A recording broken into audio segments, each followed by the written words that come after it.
Exode, Kutoka. Deutéronome chapitre 6 verset 14 à 15. Kuntajia. Batu ya liboso. Mtu wa kwanza. Baza bakonzi bakondaki Kongo. Bakwanza ni wale wa sultani wa president wenyewe walikuwa juu ya nchi hii. Batu ya mibale. Wa pili. Baza ba musicien ba oyo bayembela Satan na kati ya Kongo. Ni watu waimbaji wale walikuwa wanaimbia Satan katika nchi hii. Zambe robiate. Mungu akasema, Polo yakala ila kisayo. Polo kule nikuonyeshe. Tangu iko na kisangana moni na kati ya zamba ya monene. Akanionyesha najiona katika pori munene. Etaraki na monini mwako ya makazi. Kulikuwa giza moyo munene. Na kati ya monini ya makazi wana. Na giza kabambi ile. Na moni angelo iko simba ngana roboko. Malaika kanigusa kumikono. Anabiate pale yakatokende. Akasema Polo twende.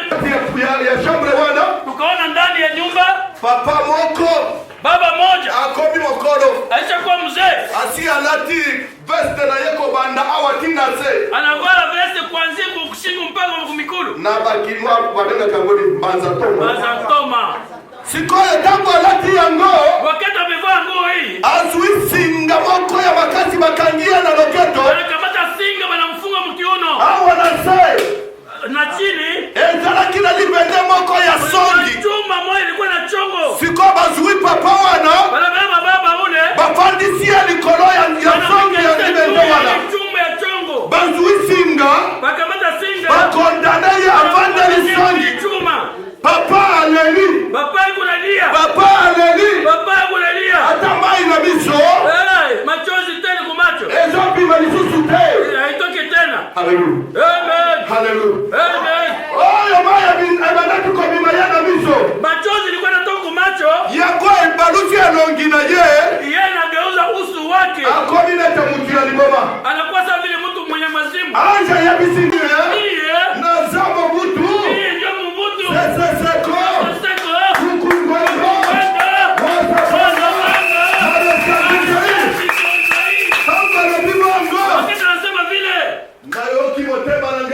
Nasikia roho yangu.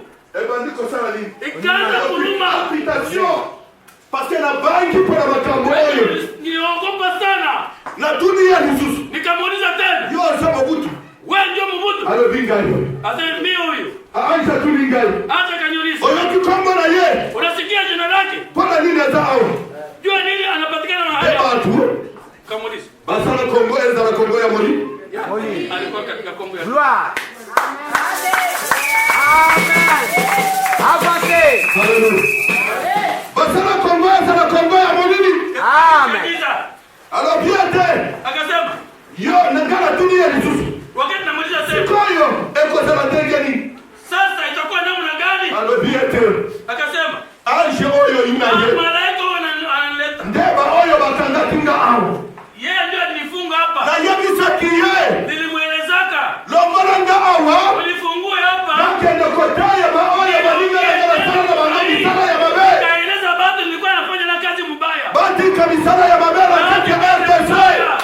Amina. Bati kazi ya giza. Bati na Yesu. Akuitia Yesu kama Jésus Christ. C'est Jésus Christ. Jésus Christ. Oyo za roi du Congo. Amen. Sasa president na kati ya RDC. Sasa president na kati ya RDC. Oyo bi Yesu te. Yesu. Otangi Yesu na munoko na yo. Yesu katika kinywa chako. Me ozosale na makambo mususu. Unakuwa mambo mengine. Yeba ete shikeba soja. Nani mbele yako? Roi c'est roi. Mfalme wa wafalme. Ya mboka ya Kongo. Yeye ndiye mwenye Kongo. Azali. Amekaa. Kongo na yeba benga kaya nani? Jina lake wanamuita nani? Libanga. Ni jiwe. Oyo bande la kabafakwe Congolais. Ni jiwe mwamba. Hallelujah. Amen. Hallelujah. Amen. Acha robito kanga. Malaika anasema tufunge mlango. Tango bakandi porte. Na nikuseka baba. Nafutisi mwana. Mtoto. Nafutisi mwana ya mwana. Nikachukuu. Hallelujah. Chukuu. Nafutisa kakoko. Nikachukuu. Na mwana ya koko. Na mtoto wa mtoto. Kongo ebenga mi Kongo ya Molimi. Kongo inaita Kongo ya giza. Nzambe atiki Kongo. Mungu akaacha Kongo. Paske bakendaki kuadore banzambe mususu. Kwa kuwa wao walienda kuabudu miungu mingine. Batiki nzambe na bomo. Wakaacha Mungu wa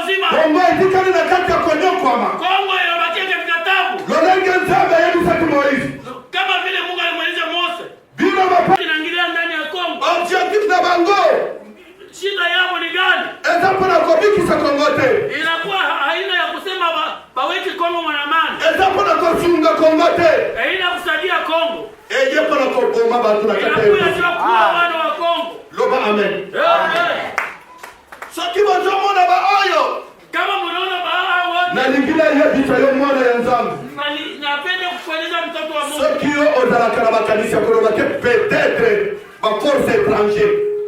Kama wewe unakaaka na mawazo kusema saa zingine wa askari ubia wa washirika wa wageni bangote bakoya pona koloba ete basunga Kongo. Wao ndio watakuja ndio kusaidia Kongo. Negative. Hallelujah. Eza la MONUSCO. Ikia MONUSCO. Negative. Eza la Rwanda.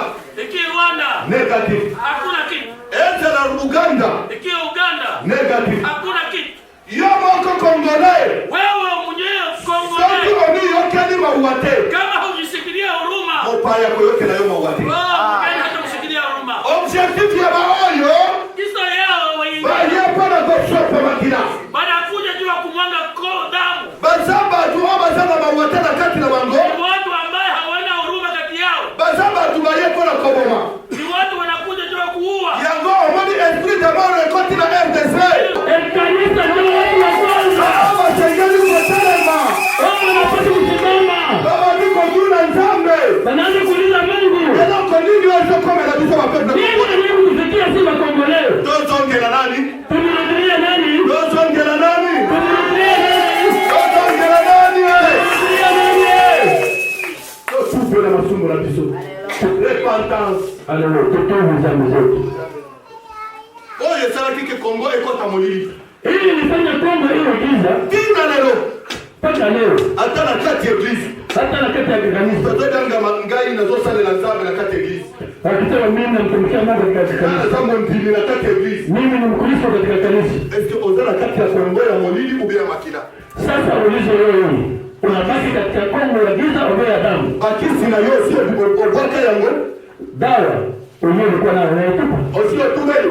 Wewe unashatubu. Kisi moyo zuwaki ya kurobeka mbali ali ngayo. Dawa ili ubeba sema Bwana akupende. Osio bilisa yango. Ushaitosha. Yona mbutu ndela mo. Wewe unamutu njia mo. Haleluya. Ndio bazoko tisa Kongo na moli.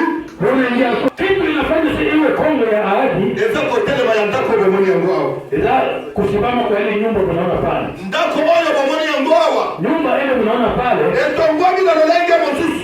Inajenga namna nyingine. Ekeseni na bandako bozomo na yango. Na nyumba yote. Soki bomoni ndako oyo. Kama mnaona nyumba hiyo. Eza na libanga ya monene o bomoni yango. Mama kabambi unalala chini yake. Sima ya komona libanga oyo. Unaona mwamba ule. Eza na babanga msusu ya mike. Kuna majua yenyewe kidogo kidogo. Sima ya babanga oyo. Juu ya maelezo Eza na msusu babanga ya mike. Kuna ile nyumba. Sima ya komona babanga nyoso oyo. Unaona majua yote ile. Omoni kolombe akitina ndako wana. Kolombe ya nyumba. Sasa Kongo iko byanga ba Kongo ya makazi. Yule ndio kita Kongo ya nguvu. Eza pour la présence ya ndako wana. Iko juu ya presence ya ile nyumba ndani ya Kongo. Baba ya basengeli kotonga ndako oyo. Hao wanastahili kujenga nyumba hii. Eza yo. Iko ni wewe. Eza ngali. Mimi. Globa amen. Amen. Tangu ndako oyo kotelema. Wakati nyumba itaposimama. Eza kotelema ya basali ya Nzambe. Ikusimama juu ya wakati wa watumishi wa Mungu. Eza kotelema ya bandimi na kati ya eglise. Itasimama juu ya Kristo ndani ya kanisa. Batu wa banga Nzambe. Watu hao wenye kuogopa Mungu. Bangonde bakozala na sagesse ya kukonza mbuku. Wao ndio watakuwa na elimu ya kujenga nyumba hii. Haleluya. Tangu bomoni kolombe oyo kitikela ya ndako wana. Wana juu ya nyumba. Bomoni lumière ebimili banda. Kuna mwanga natoka nje. Wana elakisi ete. Ili naonyesha. Tangu batu bakokota na Kongo. Wakati watu wataingia Kongo hii. Eko ya reveil spirituel mondial. Kutakuwa uamsho mondial.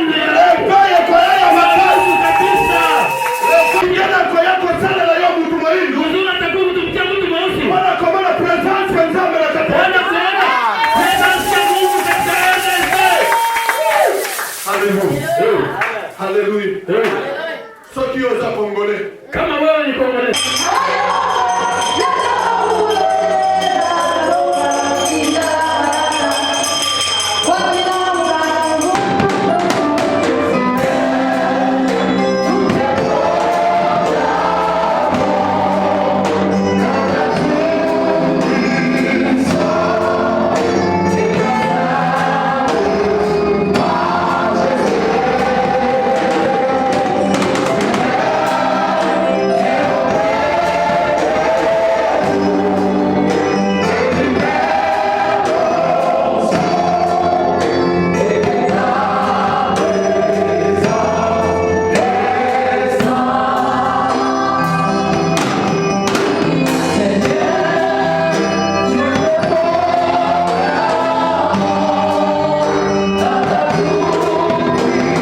kombo nangana biangami pasteur Paul Mulumbu na utaki na est précisément na mboka Kalemi.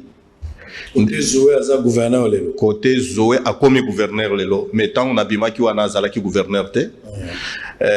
Tobimi kuna tozalaki na kati ya koluka ba pierre précieuse.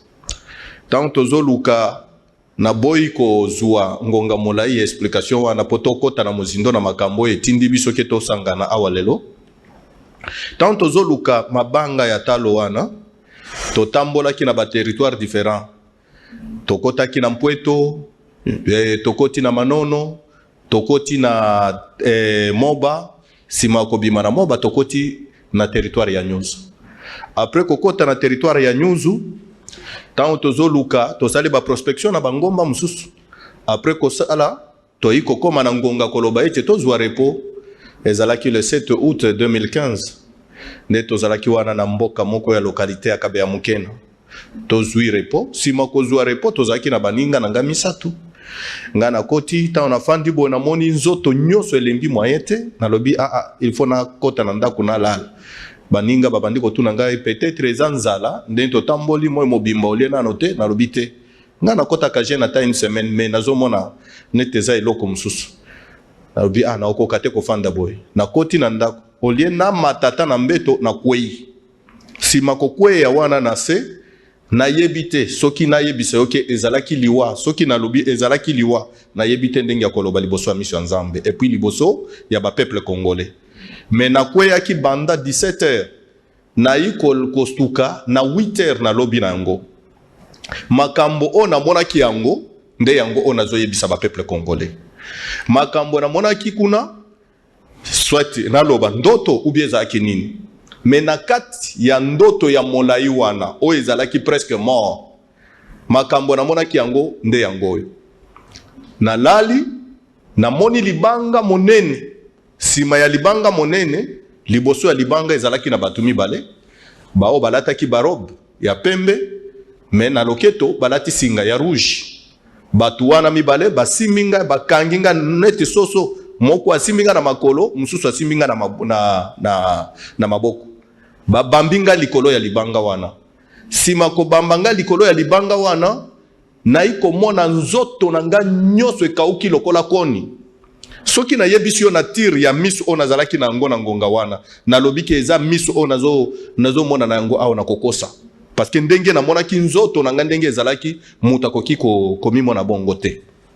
Mais na moni eloko moko ezalaki mulunge awa na motema. Nde isika na banda komona neti mulunge. Mais na yoki na kati ya libanga wana mongongo ya makasi. Ebengi ngai Paul nde esika kombo wana ya Paul ebimaki. Abengi nga Paul 2-3 fois. Na lobi Paul adana na lobi eza yo Paul nandimi présent. Alobi ke lelo na ko lakisa yo makambo munene oyo batu mususu nano bazwa révélation wana te. Makambo na lingina yebisa yo. Alobi ke Lumumba alingaki ayeba yango parce que na ko yebisa yo ndenge mongongo ebanda ko bima na kati ya libanga. Akoma kite pona koyoka wana.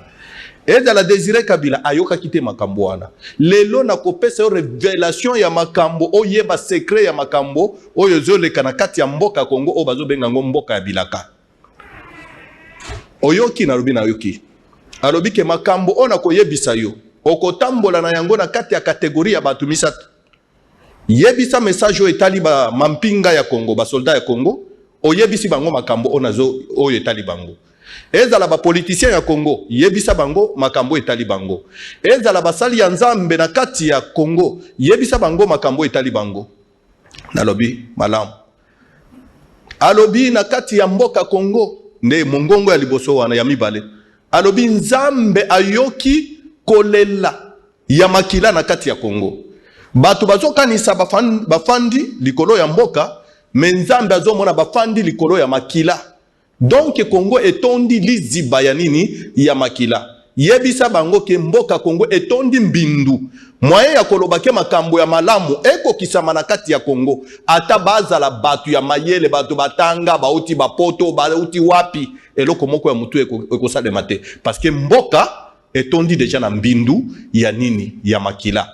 Batu ya liboso baza basali ya Nzambe ya ba communauté nyonso sans exception batu ya mibale eza mampinga ya Congo ba oyo ba nzambe apona bango pona kolobake bango bazala wana pona kobundela Congo na leka liboso ya mampinga ya Congo kobanda ba province tina ao ya misato eza ba peuple congolais pona koyebisa bango makambo oyo esengeli te basalela yango na kati ya mboka o basala volonté ya nzambe pona kobikisa mboka na bango nde yango na tambola na bango bayambali no banzambe na munoko baninga hata sasa hivi nyinyi majeshi oleka mingi bilo basoda unajua muna maadui wangapi yapi ate bozana banami combien benye biko bana bende kuzimu bao bazokende kuna na deuxième monde kwa sababu ya kubakamata mateka wote bakanga bino eske muko mnanisikia ile fasi watu wenye kwenda kuzimu bato bazokende na deuxième monde wanafanya maarifa ya kila aina bazaliko kende kosala kisi ya lolenge nyonso jina la kwanza kombe ya liboso mutuna musuna ngina tuna lelo oyo mokonzi mboka abengisi prière mususu alobi le 31 décembre donc na liboso esplanade bayo bakozala ba invitation ba liboso esplanade bande konyoso bazona na émission papa po oyo bisiko zwami yeba ko bonde la nzambe ko pese merci na oyo asembi na 2020 ko sunola 2021 maboko na nzambe mais na date ya le 28 le 29 le 30 tozana jeune bipa union so zwami oyo na Congo dans la province dans la que la poto jeune amona ngondeni. Ok, je pense que kokota na prière wana eza ya mutuya mais eza na makambo eza très important oyo esengeli mokonzi ya mboka asalela nano yango wana sima ya kosalela makambo wana parce que eza recommandation ya nzambe ye moko sima ya kosalela wana o nzambe alobi yango et puis na ba prière nyonso wana ekozala ya mutuya po esalema partout au Congo parce que oyo makambo alobaki ke mokonzi ya mboka asalela yango eza makambo oyo ekoleka ou bien ekosalema na kati ya Congo mobimba donc c'est très important et puis na makambo oyo nzambe alobaki oyo mokonzi ya mboka asengeli asalela yango parce que eza na ba message mususu oyo topesa me bato oyo bazwaki yango ba interpréter yango na ndenge na bango et puis bakye koyebisa mokonzi ya mboka c'est ça donc eza makambo wana yobisa eza tricherie donc message to ayoki kaka akola yo musakoli akei lokola ye musakoli sima na kokende koloba makambo mususu bato basaleli yango na mutu oyo aza na kati ya mission onzamba yebisaki ye kolobake akende kosala ma mission wana ayebisa mokonzi ya mboka pe mokonzi asala boyebo parce que mutu onzamba ponaki ye aza na makambo ebele onzamba secret ya message wana siko tango bake bayebisi mokonzi ya mboka likolo makambo mususu toseka kaka liboso nzambe aponaki yango oyo ezalaki Israël siko na kati ya Israël eza na makambo oyo etindaki mabe ekota na kati ya Israël batu babandaki bazalaki clé ya liboso kofongola po mabe ekota na kati ya mboka ezalaki banani basali ya nzambe batu oyo bazobengama banganga nzambe batu ya mibale batu bazobengama basakoli na kati ya mboka et puis batu ya misatu baza batu oyo bazobengama bazuzi na kati ya mboka alors nzambe alobi ndenge nini nzambe alobi kekende oyebisa ba peuple congolais lolenge ayebisaki ba peuple israélite ba peuple israélite ayebisaki bango ndenge nini eloko ya liboso emonanaki mpona banganga nzambe ya liboso emonanaki banganga nzambe avant bateya ou bien tango bazoteya bango bazoteya mpona makanisi na bango kowelela nini lifuti donc makanisi ya kolobake basala oyo nzambe alingi volonté ya nzambe eza nini na kati na biso na kati ya mission o nzambe abengelaki biso ezalaki lisusu te vision ya banganga nzambe to bapasteur na koloba bongo bapasteur c'est-à-dire bakambi ya église makanisi na bango nyonso ezalaki kaka kokanisa kaka soki nasali boye na kozwa lifuti boye soki nasali boye na kozwa lifuti boye donc babosani eloko moko na kati na bango kolobake baza na mission nzambe apesaki bango wana eza likambo ya liboso oyo basalaki yango babungaki na kati ya mboka Jerusalem batu ya mibale batu bazobengama basakoli babandaki kotelema na kati ya mboka babandi kosakola tango bazosakola makanisi na bango nyonso soki babimisi masakoli bazobimisa masakoli mpona koluka nini lifuti mpona koluka mbongo. Donc mutu avant abimisa masakoli il faut bapesa ye mbongo bafuta ye mbongo ota mutu mususu azoloba ke bopesa nga mbongo ota mpona abimisa nano masakoli o Nzambe ayebisaki ngai. Donc batu basakoli babosani mission o Nzambe apesaki bango bango batelemi na nzela ya kofutisa mbongo bamoni ke do oyo Nzambe apesaki bango eza do mpona kofutisa mbongo me eza do te mpona koloba ete basunga bana mboka mpo bayeba lolenge nini ya kotambola malamu liboso ya miso ya Nzambe. Ya mibale basakoli bakotisaki yango na kati ya ndako ya Nzambe bayi kokotisa ekobo bamosusu bazosala ekobo tina kati ya ndako ya Nzambe. Nzambe alobi azwi kanda ya makasi na kati ya RDC mboka oyo ye moko apona ba oyo apona bango basali ya Nzambe oyo basengeli koyebisa batu batambola lolenge Nzambe alingi me bango moko nde bato ya liboso babandi kokweya kobanda banganga Nzambe na basakoli bango nyonso bakweyi. Musala ya basakoli mususu oyo bazalaki na yango bazoyebisa batu ba oyo bazosala mabe na kati ya mboka na batu oyo bazochola Nzambe na kati ya mboka bazoyebisa bango mabe ekokomela bino te, Nzambe akopambola bino. Bazuzi na kati ya mboka olie bakata makambo lolenge esengeli lelo na kati ya mboka droit ya baorphelin bamususu basi babotola biloko na bango bazolela bamususu babungisa biloko na bango bazolela na kati ya mboka baveve bazolela na kati ya mboka parce que mobali na ye akufaki babotoli biloko na ye bakei epa ya bazuzi bamoni ke oyo bazuzi wana bakopesa bango mbongo balie mbongo ya kanyaka bazwi eloko ya veve ou bien ya orphelin bapesi mutu mususu. O Nzambe amonaki kolela wana Nzambe alobi ndenge nini mabe oyo ebandaki na Jerusalem oyo ezalaki capitale ya Israel etondisamaki na kati ya mboka mobimba batu babandaki banani basali ya Nzambe babandaki kobeba na kati ya capitale. Lelo pe na kati ya mboka ya Kongo basali ya Nzambe babandi kobeba na kati ya nini ya capitale olie basala volonté ya Nzambe baza batu ya liboso kosala makambo ya mabe yango eyi kokota na baprovince nyonso mobimba mboka ya Kongo ebebi ebandeli na kati ya mboka Kinshasa. Lelo Nzambe azoloba soki oza mosakoli osalaki ekobo na kati ya ndako ya Nzambe batu bazoya mpona koloba ete babika ngonga yango oyo marche ya liboso ya koloba ete bima kende na mboka bilaka ya liboso eza kose repentir. Soki oza mosakoli repentez-vous oyo nyonso osalaki ya mabe Nzambe azolelela yo mosakoli miso ya Nzambe emonaki yo bisika nyonso ozalaki mbongo oyo sitosiaki yango mpona kokosa batu koloba lukuta na kombo ya Nzambe. Lelo Nzambe alobi repentez-vous tubela soki otubeli te okozala bale ye kombo ekoleka na kati ya mboka yeba ete bisika nyonso batu babimaka mpona kokende bamususu batikalaki na desert yango mpona kobima bokende kokota na mboka bilaka. Lelo na kolobela bino bilaka te me nazoyebisa yo bilaka ya mboka Kongo batu ebele basi bayebi yango me nayebisi yo o Nzambe ayebisaki ngai bima kende kobima na yo ya liboso marche ya liboso bapeuple congolais basali ya Nzambe bazuzi basakoli marche ya liboso repentez-vous.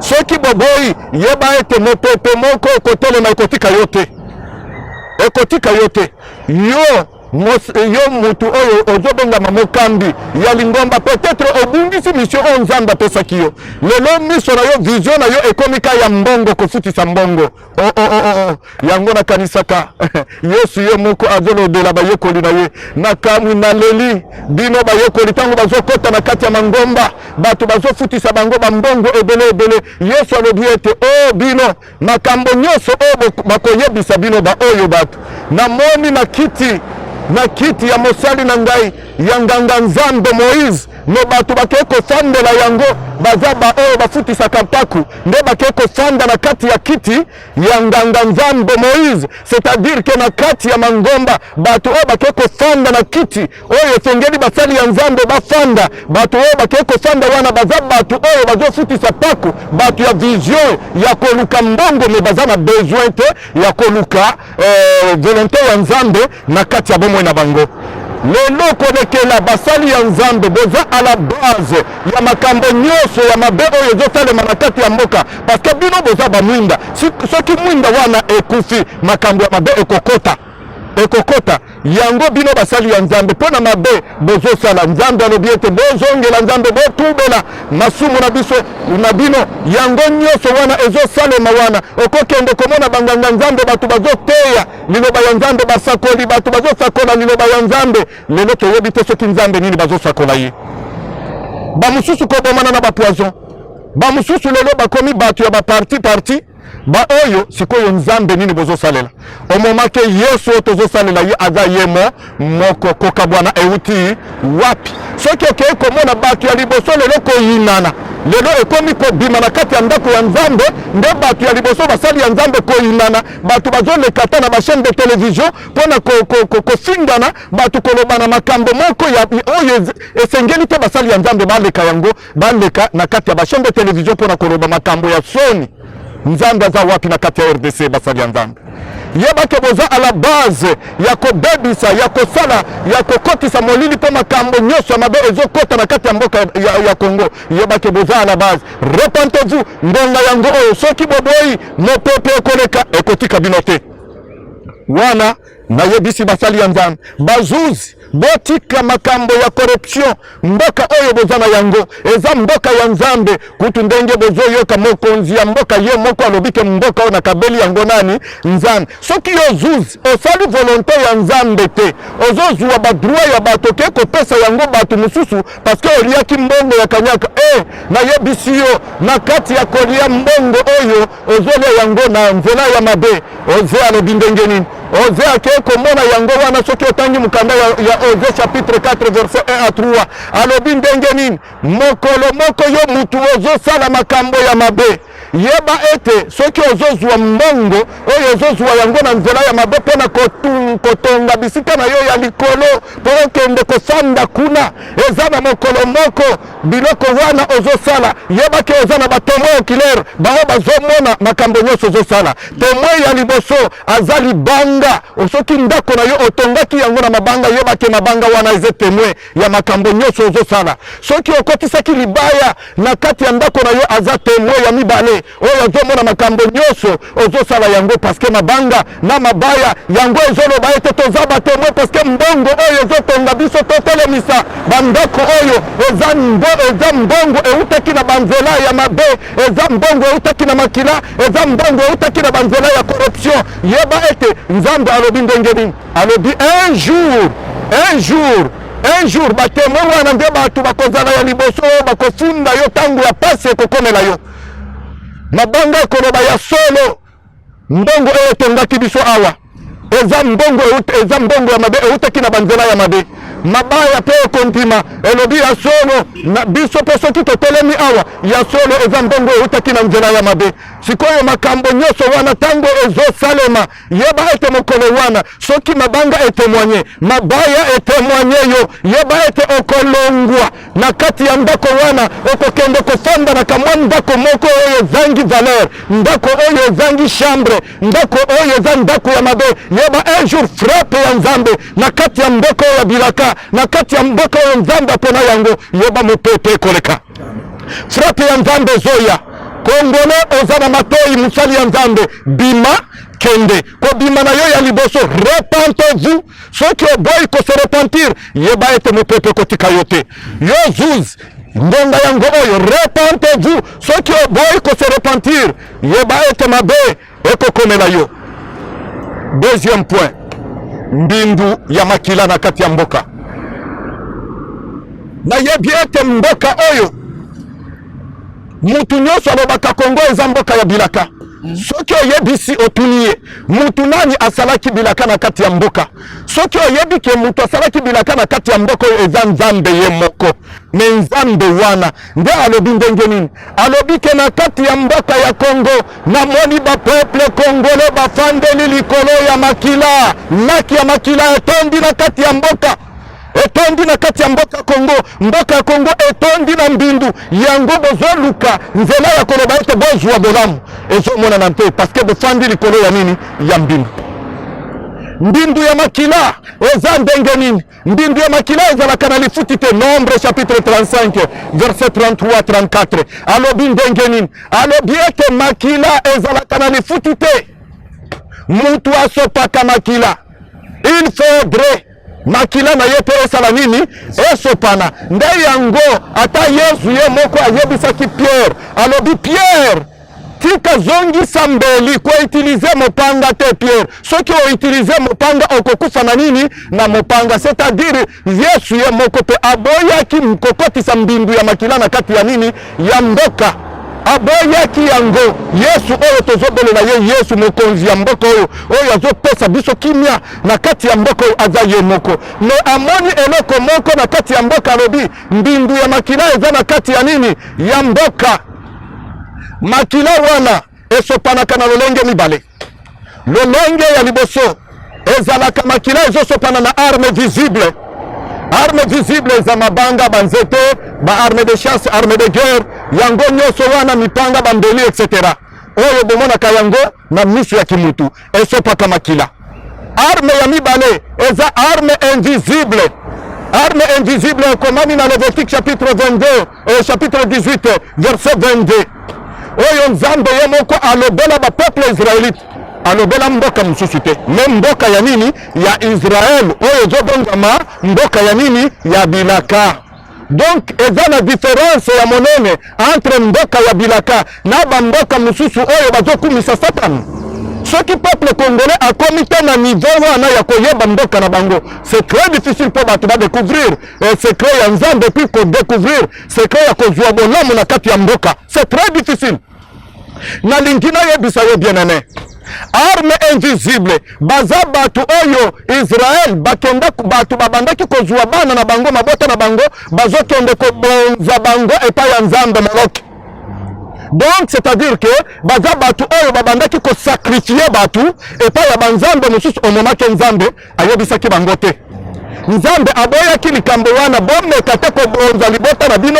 epai ya banzambe mosusu lelo na kati ya mboka ya Congo makila etondi ya bato bakota na monde invisible ya occultisme pona kokende kobonza mabota na bango pona koluka ba pouvoir pona koluka ba fonction pona koluka mbongo bosi bobonzi combien de personnes repentez-vous ngonga ekoki Congolais longwa kende na kati ya nini ya mboka na ya bilaka soki oyebi ke osalaka na kati ya monde ya occultisme nzambe lelo ayebisi yo aye kokebisa yo lisusu ngonga ekoki trika makambo wana parce que lobi ndako na yo ekosanza yo okokende kokota na kamwa ndako ya yo moko oyo ezangi ata na salon